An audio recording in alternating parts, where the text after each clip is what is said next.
Hey everyone, it's Nate. Welcome to Shoot the Gap, our IDP Fantasy Football show on the Fantasy and Frames Podcast Network.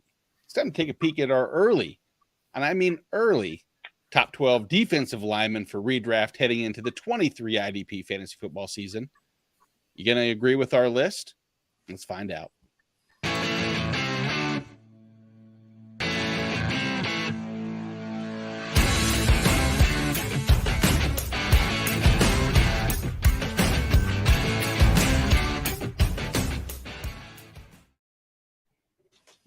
Everybody, it's the first of our early, and I mean early because camps haven't started yet, early ranking show. Everybody loves defensive line, linebacker, and defensive back rankings, and we're going to jump right into the defensive line side of it. But before we get started with tonight's show, please make sure you head over to our YouTube page, subscribe, link, click that bell so you can find out how to get Hollywood's beautiful face on your screen more times than you probably want. But you can also, if you're not sick of seeing his face, mine, and or Jorge's, which how can you jump over to the Fantasy and Frames website where you don't have to see our faces unless you want to scroll to it and check out our Dynasty, Redraft, Best Ball, DFS, IDP. Good Lord. We'll probably tell you, we'll give you weather if you want. We'll give you all the details you could possibly need to stay atop of your fantasy football season. But if you want to see our rankings, as my rankings will update, I will tell you, I'm a little slow on those. Jorge, I know you're going to yell at me. Don't. Boss man, I don't need a reprimand. I'm not going to I took some PTO. I'm going to get my rankings up. Hollywood, I know you're going to have your rankings. We're going to be, again, top 5 rankings overall. I won't promise anything. No Joe Theismann promises, but I will promise one thing. I will work harder than most anyone else to make sure that you get the best rankings up to date, which is what we're going to do, is compare, share, contrast, and basically take a look at our top 12 early defensive linemen. Before we do that, I do want to say hello to, said boss man, Jorge Edwards. Jorge, you were on mute before you start talking, so I'm going to say hello. Hi, how you doing? I'm very well. See, that is what a true showman does, is recognizes that for every episode I have spat off into oblivion and no one could hear what I was saying. It was probably the smartest thing that you're going to hear. Contrary to what Sean says, which is for me to get it together. Dude, if you at this point haven't learned that I can't get it together, you're missing out. I hear some giggles at the bottom from my man, Hollywood Titan. Hollywood, how we doing, buddy? Doing pretty good, man. How are you? You're so damn docile. I need some Budweisers in you, my friend. Seriously, I'm worried. I got a Budweiser right here. I'm waiting to cheers you through the internet here, Hollywood, and you got a bottle of water. What's going on? Exactly. Yeah, I'm hydrating. Stay hydrated, my friend. Exactly. If you haven't seen Hollywood, check this out as I creep up a little bit. Oh, got me my Scott Fishbowl 13 PBR shirt, one of 3 that I received today. Nice. Not one of which was the Budweiser one, which I expect you to fully purchase if you haven't yet. And if you haven't donated to Fantasy Cares yet, for anyone listening, please go out and do so. The preeminent fantasy, I would say, charity that we as collective unit should focus on as a result of what Scott Fish and others have so generously dedicated their time and efforts to making sure we give back for our platforms that we have. If you're following us on, what are we on? Twitter, YouTube, MySpace, whatever, leave MySpace, here. definitely MySpace. Yeah. Exactly. All 3 of my friends. Leave there. Go to YouTube. Comment so I can see it. You can talk shit to me and tell us about how bad our rankings are. But please, before we get into our rankings, I want to talk about the Inside the Frames IDP question of the week. Hollywood, let's start with you. I want to know, which position for IDP do you find the most challenging to rank and why? So I think it's outside linebackers, right? Because most of the time they're designated as a linebacker, which kind of lessens their values because they're not getting the high tackle numbers, right? Mm-hmm. But are they really defensive ends? Because they might get a little more few more tackles, but they're not usually among the premier pass rushers, right? So just kind of, I guess it has to do with the position and where do you really place them, right? I mean, you can clearly look at certain players.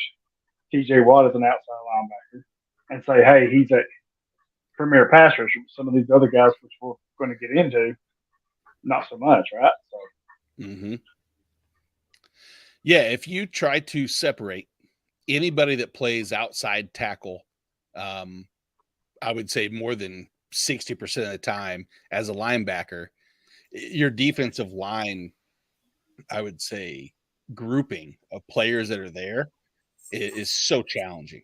Sean says that defensive backs are the hardest to rank, total wild cards each week. And I will say, I agree with that in the fact that positioning situation, the difference between a DB1 and a DB16 can be the result of one errant tip pass that happens to land in the hand of a defensive back, or a fumble recovery forced by the defensive line and or linebacker they scoop up. I do agree it's hardest to rank. I find there's a lot of volatility in that. But I also agree with what Hollywood says. Maybe a step further. Jorge, tell me if you think this is fair. With so many different scoring metrics, you can have quite a bit of variance between a player. For instance, there's going to be a guy in my rankings who, if you look at some of the underlying pass rush metrics, quarterback hits, tackles for loss, if you want to call that pass rush metric, it's not, but I'm going to clump that into one grouping that may not get bonus points or scoring on that, and you went just for sacks and tackles, they would be outside the top defensive line, say 38, when in reality, they probably deserve to be higher if you think quarterback hit is a fair stat to use when grading. And I'm interested to hear your opinion on that, Jorge. That's not controversial by any means, because it shouldn't be controversial, because play whatever league you want. I don't care. If you want to play in tripping penalties on a defensive lineman counts for 20, so be it. Guess what? Congratulations. So-and-so gets an extra. He's defensive lineman number 1. What do you think? Look, so full disclosure, behind the scenes, it's difficult for you and me in Hollywood to make that kind of to give our opinions based off of scoring settings, because we cover the three main scoring settings, with big play, tackle heavy, and balanced. And there are different variations in the actual numerical point values that go into each play, right? I personally like having quarterback hits. I like pressures. That is one of the metrics that is encompassed when we're talking about pressures, the quarterback hits. I like that being taken into account with my fantasy scoring. Not all fantasy platforms offer that, right? And then of course we're all in the Fantasy Pros ECR IDP rankings. So during the season, a lot of our rankings that come out, it's based off of the Fantasy Pro scoring, which doesn't give you quarterback hits, which is more tackle heavy. So it really does vary from league to league, from setting to setting. But fortunately, that's why we're all here. We all have a collective amount of experience in dealing with these different league formats that we can give you advice and tell you, oh, based off of this scoring setting or this type of thing, these are the players to target. So I guess I don't want to tell the people out there who follow us, for IDP content, don't think just because we talk about one set of scoring that we're not knowledgeable in other sets, or we can't give you advice elsewhere. It is the fact that IDP is very broad. For years, I know I'm rambling on here, but I know for years we've been trying to narrow down, our scoring. At the end of the day, part of what gives people, hope as far as making IDP bigger in the fantasy football landscape is its variability and freedom to kind of do things how you want to do things. So it is definitely tricky, but I think, as a group, we do a good job of kind of hitting all the different facets. And yeah, it is what it is. You just got to roll with it. For these purposes, what's up? Yes, it's hard. Yes, it's hard. Yes, it's hard. I hate that it's so generic. I mean, it's, and that's what sucks, is that we find ourselves on the offensive side. And I know we're not supposed to talk offensive side for all of the people that come here exclusively for IDP, but at the end of the day, when you look at half point PPR versus full point PPR, and people think there's going to be this diverse this variance between one and the next, and you find out that the difference in Derrick Henry and PPR versus half point PPR is like one spot, and you go, wait a second, that doesn't seem right. The same thing to an extent can be said about a lot of the IDP rankings that we're going to have. Our top 12, which we're about to jump into, should be, could be, probably will be within a few. I hope there's some outliers. That's the goal of this, honestly. If we just want to do a podcast where the three of us say, oh, yeah, you're right, congratulations, and we agree, the hell wants to agree with you two dipshits? I don't want to, but something tells me I'm going to, because, well, even as crazy as our brains work, well, that might be true, but you guys are the ones I get to go first. So by the fact that I'm, in charge, I say mine, and then when you agree with mine, technically it's you kind of jumping behind Papa Bear here and falling in line like a good soldier does in Hollywood. Papa Bear.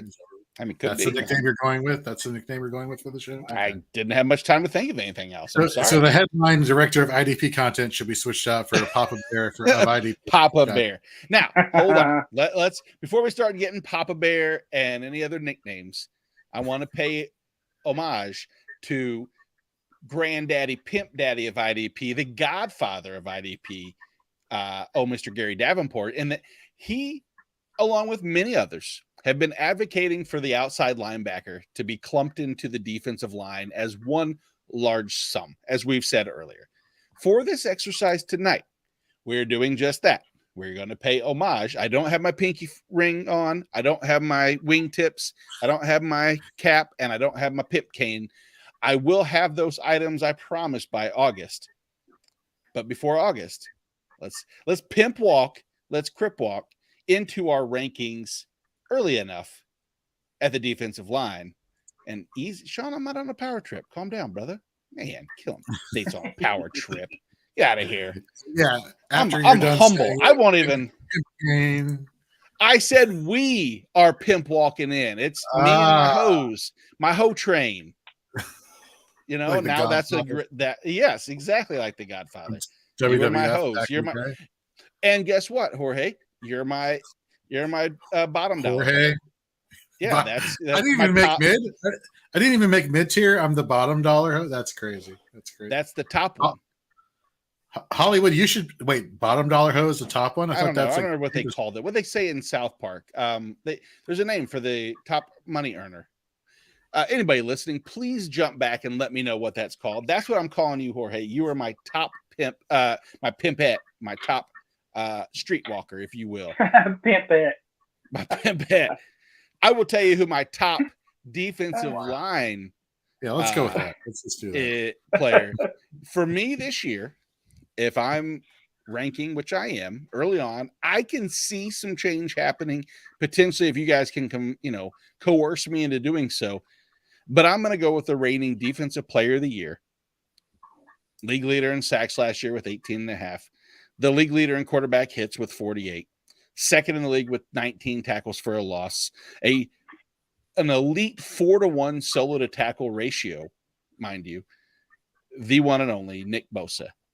Guys, Nick Bosa, I know is probably in your top 2 or 3. Do you want to extrapolate on Nick Bosa at all at the moment? Jorge? I mean, look, he's a top. He deserves to be in the top 2 discussion, hands down, regardless of scoring something big play, balanced. Even tackle heavy. I mean, for a defensive lineman, absolutely. Like this guy just does it all. And what makes it really impressive with Bosa is normally, when we're doing our rankings, we're trying to find like which defensive end or edge rusher is going to have the quote unquote edge in competition. Like, do they have? Thank you. Right, that was very clever on my part. Oh, yes, that's very clever. You know what else is very clever? That right there. Jorge is Nate's topped Jorge. You're not wrong, Sean. You're not wrong. Show can be over. Go ahead and we'll close out shop. Thank you all. Appreciate it. We will see you next week. That is phenomenal. Sean, damn you, moving Very, up very so clever, high in my Sean. Very rankings. clever. Anyhow, so where I was going with that is that, like, look, it's one thing to, like, you always want to look at the other side of the defensive line and see, okay, is there going to be somebody drawing attention from your top edge rusher that's going to give them the one-on-one matchups, that's going to help them with their win percentage, that's going to help them get those plays. And there's like Nick Bosa and then insert player. And yet he is still dominant. That is elite of the elite right there. So I have no problem with him being number one overall in your rankings. Not one bit whatsoever. Gotcha. And so I'll go through for you listening at home, for the millions listening around the world. Micah Parsons is my number 2, followed by Myles Garrett at my 3. I have Max Crosby at my 4. TJ Watt is my 5. Brian Burns is 6th on my list. Rounding out the top 12 would be Hassan Reddick, Danielle Hunter, Aiden Hutchinson, Jalen Phillips, Matt Judon, and Zadarius Smith. 2 Cleveland Browns in the same thing. Hollywood, of my top 12, compared to maybe yours or others, what stands out as the biggest question mark, you would say? On your list? Yes, sir. Well, sorry to throw you a curveball with those questions. My bad. Sorry. I didn't realize I was going looking to at your list catch again. you off. I was looking at your list again. Chris says Danielle Hunter. He's saying Danielle Hunter is the interesting okay, one. Chris. I can answer that. I mean, I have no problem with Danielle Hunter. And I think that the biggest question with Danielle Hunter is, did the neck surgery 2 years ago have an effect going long-term and going forward? And what I would say is that, Danielle Hunter, first career, has 71 total sacks, which if you break that down per game is 0.7 per game. Extrapolate that over 17 weeks, and you have a 12 sack baseline that he's averaged for his career, albeit some of that's off the first year off of injury, so a little slow start, as well as a rookie season built into that. He has 3 seasons of 20-plus quarterback hits, and since 2017, the underlying thing on top of the sack totals, which we have to be concerned with, is where's the tackle volume going to be? Because with and without sacks, you need those tackles to support a defensive line 1 or a top 12 ranking, and he's averaged 4 tackles per game over his career. If you combine the two, 4 tackles a game, albeit it's about a 2.5 to 1.5 solo to assist ratio, and the 0.7 sacks per game, you're talking about a defensive line per game basis every week for his career. I know the trade talks right now are a little worrisome, depending upon where he goes. I don't know if it's going to be a bad or a good thing. There's a chance that if he gets out of Minnesota, he actually improves because he goes to a situation where they didn't lose Zadarius Smith and they maybe have a team that I do like Minnesota situation. I just am not 100% certain that the landing spot where he could go could be positive or negative. That's me playing clairvoyant that I can't do. What do you guys feel as far as Danielle Hunter? Are you concerned a little bit at all about the neck injury, or is it something that we should forego? I'm concerned with him standing up. And I know that sounds weird to hear, but like for years, this guy was a hand in the dirt, edge rusher off the edge, coming at you. Last year or the past couple seasons, he goes to Minnesota. They have him stand up, outside linebacker, and kind of like mess with his rhythm, mess with his way of how he's been used to being productive over the course of his career. So if he's able to go somewhere where he gets back into a situation where he's in a natural state, so to speak, where he's been so successful, I could totally see him getting back to form. That neck surgery, it sucks, but he came back. He had a somewhat productive year last year, and if you get him in the right situation, I see no reason why he can't be gold for you for your fantasy leagues. I will say somewhat productive seems like kind of seems like a backhanded compliment for a person who had 65 tackles, 12 of which for a loss, 10.5 sacks, 22 quarterback hits. But I know what you're saying. I think that's something compared to his 2018, 2019 seasons where he put up, back-to-back 14 and a half sacks with 70 plus tackles. I wonder what Brian Flores will do for this defense if he sticks around and what that could mean for his potential. I don't know if I know that so much exactly, but that's something to pay attention to. Hollywood, did you say you had someone that you felt was maybe, I don't want to say undeserving, because the difference between 12 and say 16 is probably 1.5 points a game, which is a tackle, but we got to have conversation, right? Yeah. And I think Zadarius Smith was the one that stood out to me. I feel like there's a group at 12 though, like kind of 12 through 17-ish that you could flip flop and make the case for, right? So I was just curious why you had him that high. So, I think this is a product. I bounce back and forth with Zadarius being that high. And and I'll tell you, full total transparency, I switched him and Aaron Donald's name probably 10 different times. And I think that the case to be, I'm intrigued by the fact that he's lined up opposite Myles Garrett and what that can mean for him in just true one-on-ones and the ability that Myles Garrett will have to, how it's hard to quantify the charity sacks, I'll call them, when the defensive end on the other side moves the quarterback over. I wonder it could be flip-flopped, but I don't see anything in Zadarius Smith myself that says, okay, yeah, he is. Yeah, sorry, Khalil Mack. Did we go back to 2018? Is that where we're at? Yeah. So Sean is saying in the chat, I think Khalil Mack is missing from the list. You're messing with us. Come on, Sean. I know you got into the Scott today. Congratulations for that, but come on, now you're just trolling us. Come on, man. Come on, Sean, they let you in the Scott Fishbowl. Not anymore. Scott watches this. He's going to see that, and he's going to think, well, there goes any chance we have of IDP ever getting into the conversation for Scott Fishbowl if someone like you is wanting to throw Khalil Mack. No, and that's not fair because Khalil Mack is an absolute monster. There's no doubt about that. We're not questioning Khalil Mack's ability.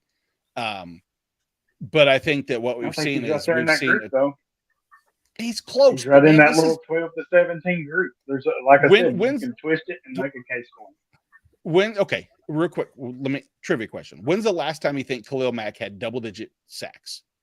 Rookie year. No.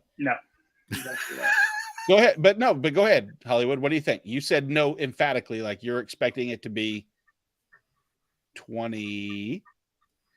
I got to say. I want to say 2019, but I don't think that's right. That is not right. You're correct. It's 2018. So 5 years ago, 6 years ago, going into the season. Yeah. That is not the end all be all. His sack totals do not define Khalil Mack. I know that. I know as a player, he is better. A healthy Joey Bosa all season will help those numbers too. But 2018, sorry, Sean, it was close. 2017 would have been right there. But yeah, 2018. I'm not knocking Khalil Mack because Khalil Mack, despite playing, 21 was the outlier season. But here's a guy, he had, 50 total tackles, 7.5 sacks last year, only 12 quarterback hits. The numbers just don't jump out to me to be in that one. As much as I think that's the range of outcomes, I don't see that being a safe enough investment for me. And I know earlier Sean said he doesn't believe in Reddick that much. It's easy to understand that. I don't disagree. But last year was an outlier season for his tackle volume. It really was. I mean, if it was only based on sacks, as far as I'm concerned, Hassan Reddick, and maybe you guys can tell me if you think it's different or not. If it was sacks only and no tackles involved from a defensive line position, Hassan Reddick's in my top 4, top 5. Jorge, what do you feel about his prolific pass rush ability? So he's very streaky, right? So let's go back. You go back to Arizona. He had a good hot streak, especially with fantasy point production. You go to his 1 year in Carolina. Again, early in the season seemed to be his bread and butter, but last year was very interesting because we saw down the stretch he really started to turn it on, and I think that is attributed to the rotation that Philadelphia is utilizing in their defense to keep people fresh. They have so much talent everywhere on the defensive line. The only place you feel confident each week, and we've talked about this last year, is the middle linebacker. So but say what you will, Reddick can turn it on, and one of the things I think I saw an interview with him a couple of months ago was that somebody made the comment is like, man, you're just very efficient. You don't have like mind-boggling numbers, but the numbers you do have and the opportunities you take advantage of, you are just super efficient. And he came back and said, oh, okay, and that's a bad thing that I'm very efficient. Like, why are you setting that up to be like a negative? So, right. Yeah, I'm with you there as far as what his upside could be. I don't know about top four, but he's definitely up there. Man, I just with the sack upside, I from that perspective, because last year the reason that kept him out of that number was the tackle volume. His tackle volume decreased. I mean, if you look prior to that, his seasons with Carolina and Arizona, he was averaging nearly 64, 65 tackles a season, which from a defensive lineman, in this case as an outside linebacker, defensive line, pretty prolific numbers there. But that rounded out. I know that as a whole, there's a lot of the same names that we're going to find. And Jorge, I want to go into your top 12. I don't believe there's any other names here that throws a red flag, unless you have one. Well, I do. It's not so much a red flag as it is. I appreciate the fact that we're seeing, and we talked about this towards the end of last season also, that the interior defensive linemen are starting to kind of make their way into, these top rankings for fantasy. And so we talk about, you have here Jalen Phillips. We look at total pressures for the season. According to PFF, he was 7th. We look at win percentage versus offensive lineman. He was tied for 10th. So, we're seeing the production there. We're talking about the sacks again. PFF has them, I believe, at 10. PFF doesn't count assisted, right.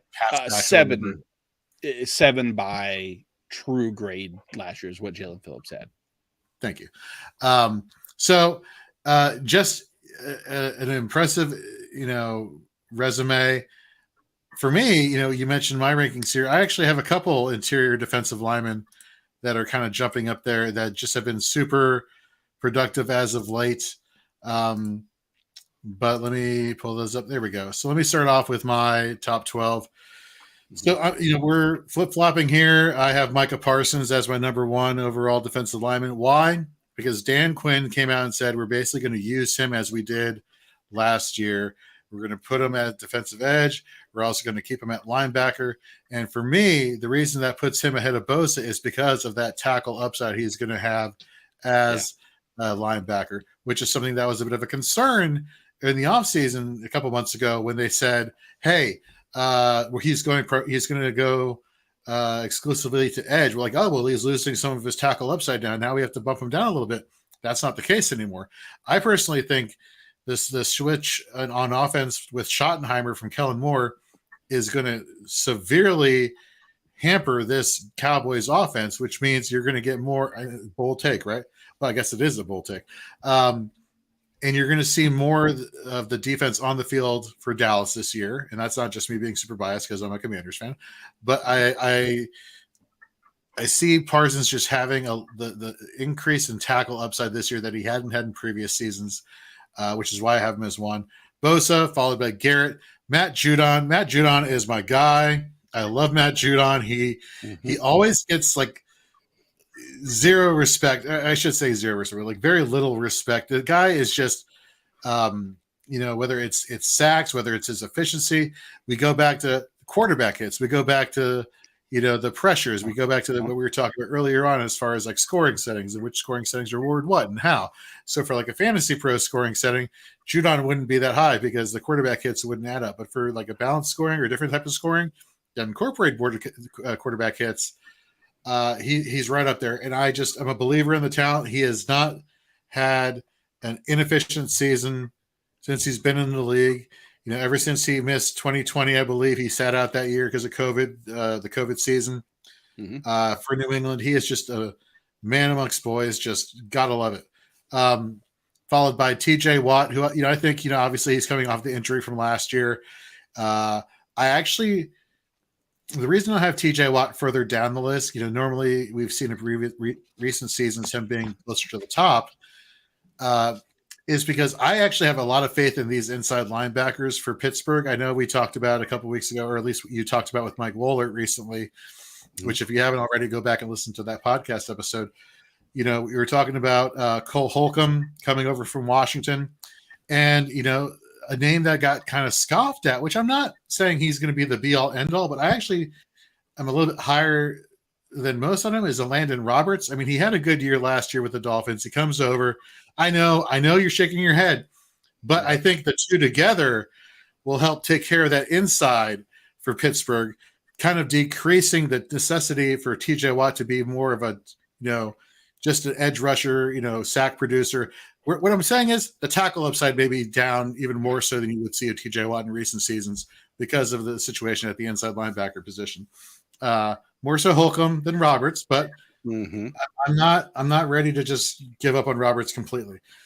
So now, real quick though, going back, I don't want to discredit anything that you said about Matthew Judon. In fact, I want to build upon that. Is that I had him at 11. We yet to see where Hollywood has Matthew Judon at. You having him at 4, I don't think is crazy. As Sean says, he is a QB hitting beast. You talked about quarterback hits. 6 straight seasons, mind you, of 18-plus quarterback hits. If you play in a league that benefits that, Matthew Judon should easily be someone that I believe you should get a discount or will get a discount on. Plenty of people, myself included, have overlooked Matthew Judon's abilities, especially when you consider some of the pass rush metrics. If you get an extra bonus points for easily identifiable players on the field, he gets an extra 5 because those red sleeves are so beneficial and so helpful. When he scores and he does well because you can just pinpoint. I see red sleeves. That just got a sack or at least a quarterback hit. Matthew Judon. You don't have to try to figure out who's number 93, 97. Who knows what the numbers this year because they all change, so on and so forth. Go back to what you were saying, Jorge. I didn't want to stop your momentum. No, it's cool. So Chris B says, no, Chris Jones love Chris. He was on my list.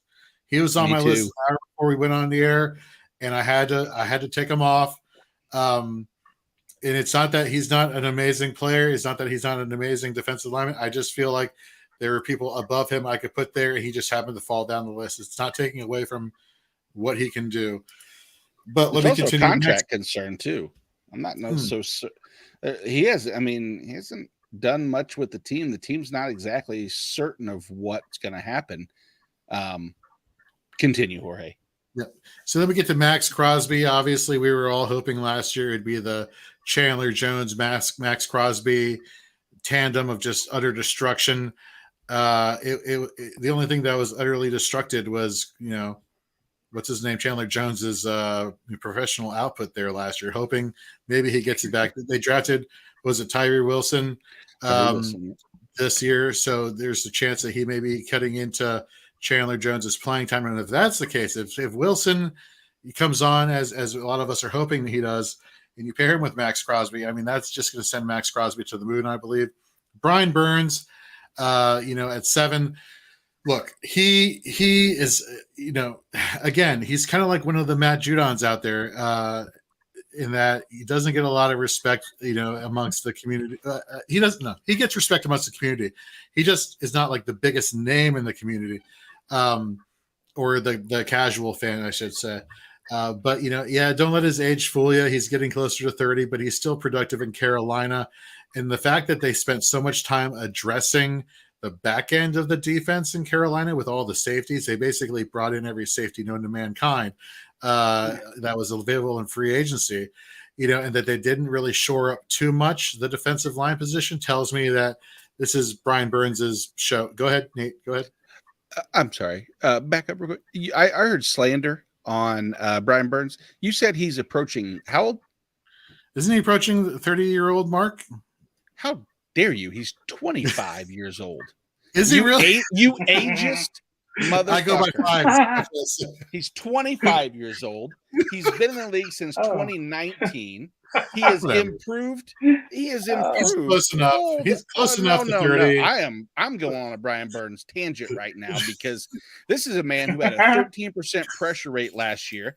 I didn't say he wasn't good. I'm not saying he's not good either. I'm just saying that throw some spect on his name at 25. I'm not disrespecting him. He's seventh on my list. He's 30. You said no, I disrespected his age. That's what I disrespected. And at 30, 6 could easily turn into 16 to 26 to 36. At 25, 6 could turn in, or 7 on your list could turn into, I have him at 6, so let's not get too carried away. But each of the last 4 seasons, he has improved his sack totals from 7.5 to 9 to 9 to 12.5. His tackles for loss from 7.5 to 11.5 to 13 to 17. His tackle totals, his pass defense numbers, his quarterback hits have went up basically each year. There's a flip flop in 21, but on a per game basis, it's went up. I'm not knocking you, Jorge. I keep interrupting you only because I'm 25. I love Brian Burns, and he is 25. Invest in Brian Burns. Don't be concerned. He's turning 30 and getting old, man. Like he's turning 30 in 5 years. Danielle Hunter's 29. Yeah, he's turning 30 in 5 years. You're turning 40 in 5 years.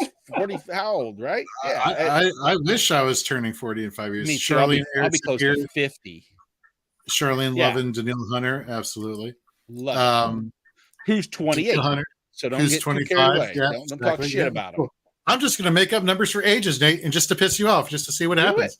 Yeah, Jalen Phillips, still in the league. I got you. Go interior defensive lineman next. Quinnen Williams, that dude was just a monster last year. I hope he gets his contract. I hope he gets paid.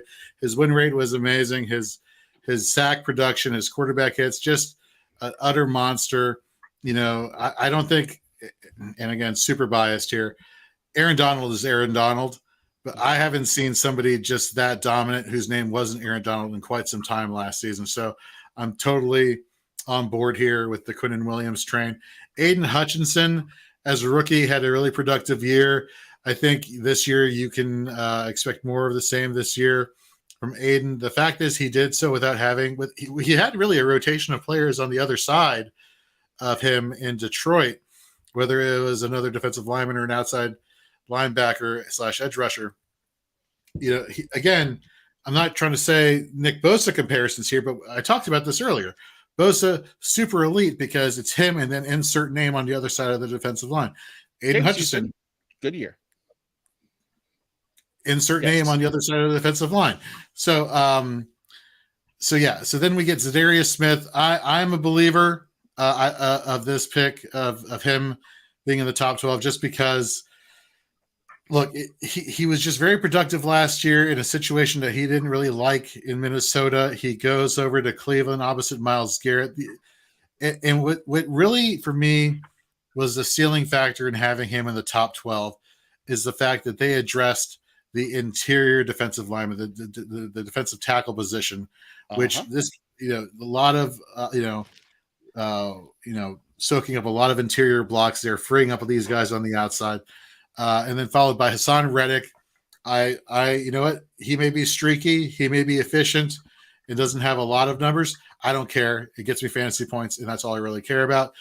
When he does turn it on, which is a guarantee every season, he goes nuts. And then Danielle Hunter, we talked about him a little bit earlier. I think that's a pretty good synopsis there. I think that to answer Chris's question, yes, I did open a bottle of wine because this age slander and ageist talk has forced me to drink. And I figured if he's 25, I'm drinking a 2-year-old bottle of Cabernet, French oak barrels. That sounds fancy. Not as fancy as Hollywood's top 12, which my guess will not leave a bitter taste on your tongue, like certain wines that weren't aged appropriately No. But something tells me there's going to be a few names that might be different from ours, only because it should be. It's not going to be number 1 with Nick Bosa. Not going to be number 2 with Micah Parsons or 3 with Max Crosby. But Hollywood, rattle off the rest of your top 12, and let's see where we may have some discrepancies. So, yeah, I have T.J. Watt at 4, Myles Garrett at 5, Aiden Hutchinson at 6, Matt Judon at 7. Let's go back to Aiden Hutchinson, because the difference is minimal between the 3 of us for sure. But you're the highest on Aiden Hutchinson, and I think that do you believe that the increased opportunity on that offense and the ability for that offense to be better even than they were last year benefits Aiden Hutchinson equally?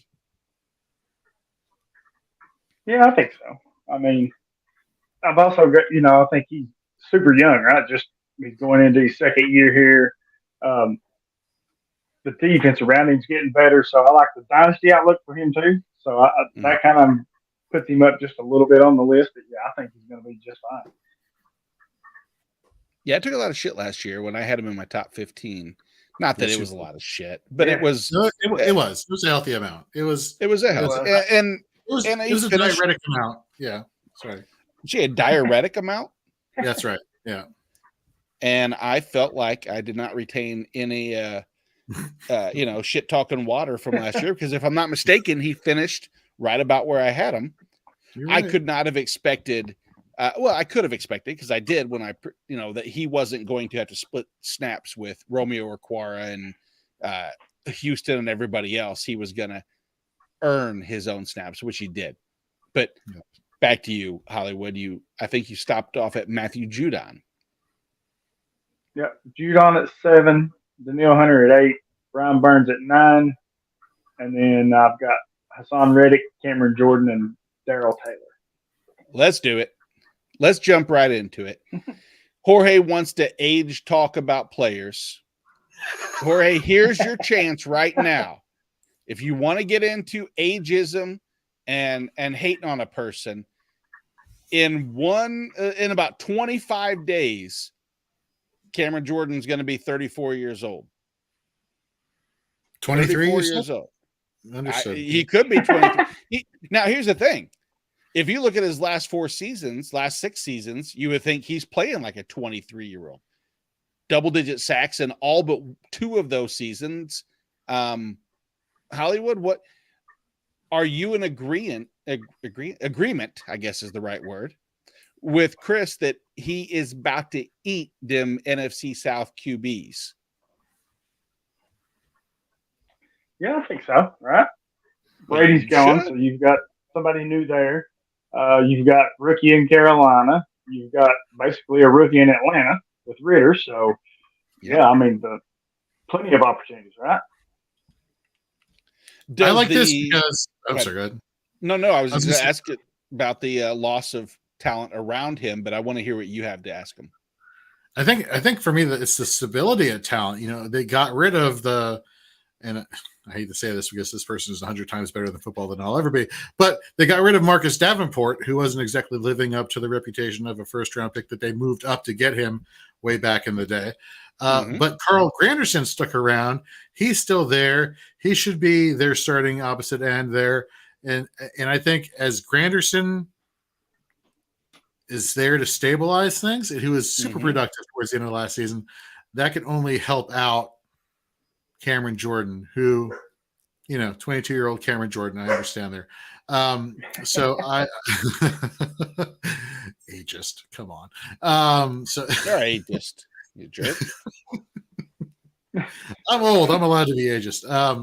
Or maybe I'm go the opposite end. Go with young talent and add Brian Bresee into the middle of that defensive line, and that can't hurt once he gets acclimated, assuming he gets acclimated, right? Right. I mean, he's a space eater. That's what you're hoping. You're hoping he brings that elite space eating production to the pros.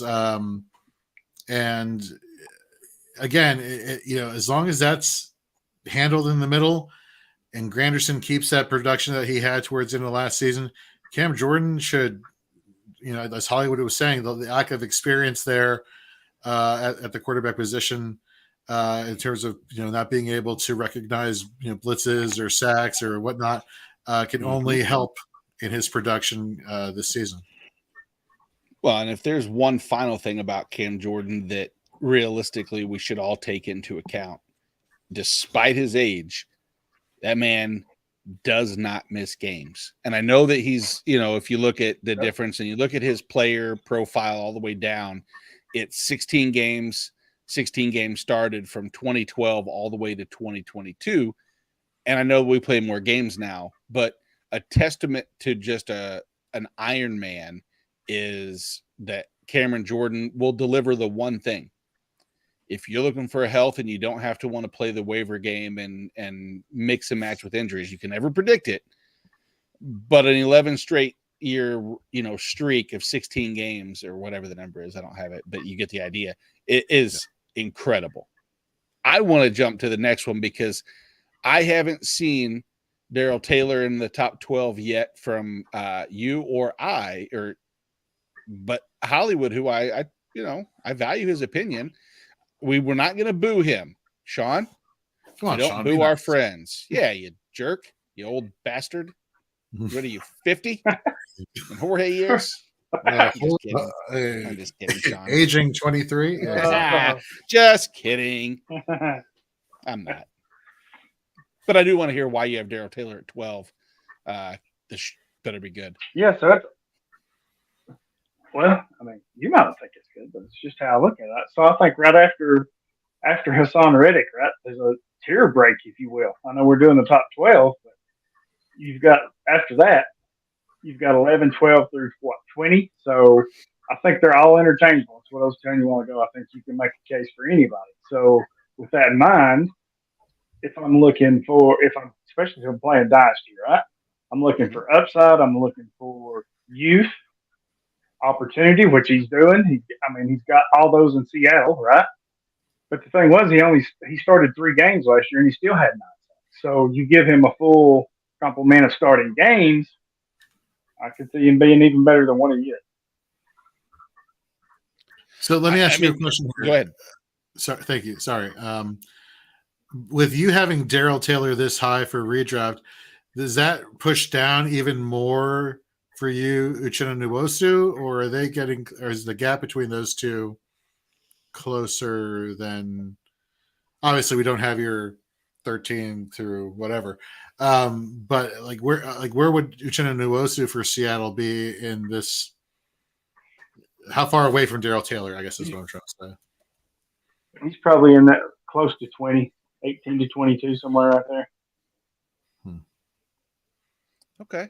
Hey, I'm never going to be critical because I think that if there's value to be had. Well, I'm not hating, like Quentin Williams. You could easily put him there. Jorge made a beautiful case for him, and I agree with all that, right? We've talked about Aaron Donald, but if I'm, even if I'm playing redraft, I'm still thinking ahead, right? So Donald may not, if you're in a keeper league redraft, he may not be somebody you're going to keep if you think he's going to retire pretty soon, which he's already kind of threatened to do before. Then you've got some other players like Joey Bosa and some of those, the Khalil Max. We've discussed those guys. You could put Chris Jones in there, but he's a defensive tackle. So if you're not in a position specific league, that kind of lessens him. So at 12, I'm looking for upside, right? Because some of the bigger names are gone. If this is how they came off in a draft, if I'm looking for a defensive end with upside, then sure, I'll take him right there. Let's play everybody's favorite game. Who is older?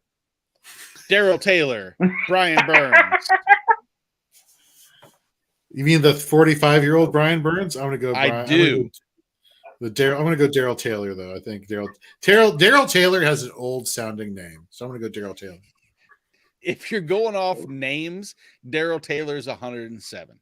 If you're going off actual age, he's still older than Brian Burns. He's 26 to Brian Burns is 25. And that's been another installment of Woo is older.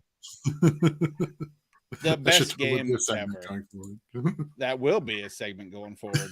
All I got to do is get 50-50 shot. That's good. Sean says he's 12. I'll give you that. I can't deny or discredit. And you got that. into the Scott Fish Bowl. That's amazing. As a 12, I mean, if very amazing. Hutch just turned what 16, Yeah. so maybe he, it's So possible. I want to go back. Chris did ask a question about any rookie defensive lineman creeping into our top 15 this season. I mentioned Aiden Hutchinson last year was creeping towards my. He wasn't creeping. He was in that. And these are early rankings. There's a case to be made that what Sean said, which is Will Anderson maybe, is probably the most likely of all the cases to be into that top 15. Hollywood, do you have any other rookies that you legitimately would think that you would put into your top 15 for the rankings this early? No, just Anderson. And that's going to be him having a good year, right? Right Yeah. out the gate. So I think that's kind of, I don't know that I have him in my top 15. He's in my top 20, but I couldn't put him in the top 15. Yeah, I'm bouncing him around. There's a lot. I mean, there's so many names, and we're going to get into the top 36 eventually. But as a preview, remember, there's names like Rashawn Gary, Kwity Paye, like the aforementioned Uchenna Nwosu, Harold Landry, and I mean, there's plenty of others, and I won't give away any, previews of who we may have, but I do want to say that we will go into the top 24, the top 36 at some point. Next week, we will discuss our top 12 linebackers. So, of course, I encourage everybody to tune in and pay attention and get your top 12 out. We can compare and contrast. But before we get out of here, fellas, I do want to say it's been, I think, a lot of fun to get into rankings. I know that it's always, contentious and people don't like it, and people can bitch and moan and groan. Again, like I said, what's the difference between defensive lineman number 6 and defensive lineman number 16? Maybe 1.5 points a game, 2 points, not much. It's all about, for me, and you guys can, this final question. Do you rank, Hollywood, I'll start with you. Do you rank on upside or ceiling, or do you rank on floor and safety?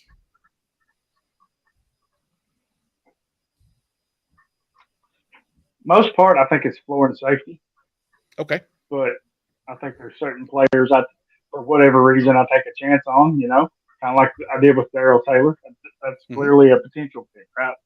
So I think for the most part, it's the floor, right? I want to know what I've got kind of already put away in the bank, right? And I don't need to know what that'll turn into. If it turns into more, than great. But if I can get that right there, then, I'm good because I can depend on that. Right. And so Sean in the comments says high floor always. And I asked this question as the devil's advocate is that for a draft or if you're setting your rankings? And I think that with the rankings, when we're doing this, the biggest concern you have, everybody, it's 50-50, 6 in one hand, half dozen in the other sometimes. Jorge, you'll agree, maybe, is that as much as you want to go for the high floor and move those guys up, the Darrell Taylors into the top 12, or if you want to get squirrely and say, man, this is the year that, Zaven Collins is moving up to defensive line. It's the first year he's been DL eligible. I'm going to take advantage of the scoring, and they're going to actually play him at linebacker. I'm going to shoot the moon. When you're wrong, would you rather be wrong because you were too egregious and went for the ceiling, or when you were just, you're trying to lend guidance? And Sean even said that was for drafting, and I understand that. And you play for the ceiling as well. But when you're given guidance, Jorge, with your rankings that you want people to do it when drafting, do you play it safe or the opposite? Yeah, I mean, and I'll take it a safe to answer your question, and I'll take it a step further. At the end of the day, you got to know your scoring settings, right? And I think more often than, I know that's the cliche thing to say when it comes it's to fair though. Any fantasy football, but for at the end of the day, more often than not, for a defensive lineman, I know we like to look at, depending on, again, your scoring settings, the quarterback hits, the sacks, the tackles for a loss.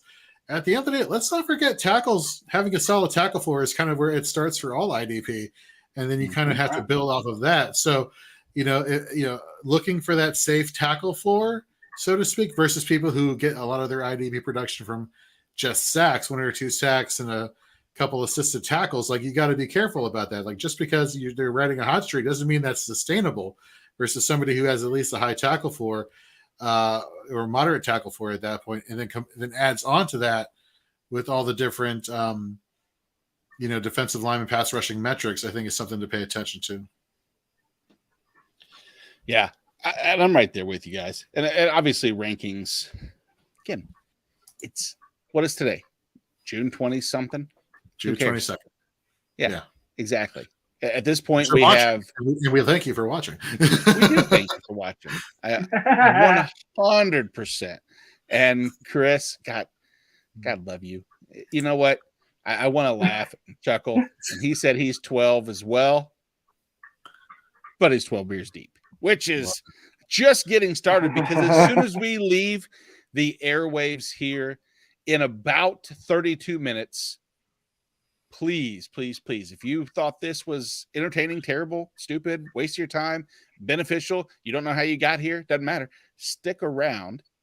Keep with us, because we have our 100th episode of the Fantasy and Frame Scott Fishbowl Mocking After Dark. It is a tremendous, I would say, just milestone for Gator J and the Fantasy and Frames family. We have nonstop pumped out draft after draft with people like you listening, people like your friends listening, and people like your enemies following along to know who and when to draft.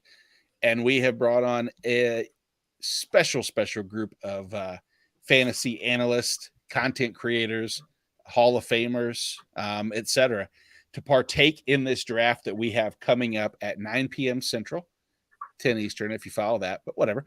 And it will be Jorge, myself, and 10 others to bring you Scott Fishbowl Mock Draft, episode 100 at 9 o'clock Central. That's crazy. We've done 100 mock drafts for Scott Fishbowl. Follows the East Coast. Not Nate. He's sticking by Central. Was it that? Like I said, the best part of the planet. God's time is Central. That's what Drew says. Yes, it's God's time zone. Exactly. Either way. Well, I will say this. For Jorge, for Hollywood, and for me, Nate, I thank you all for being here. Please tune in next week. Please tune in next. And we'll see you then. Linebacker special next week. We're out.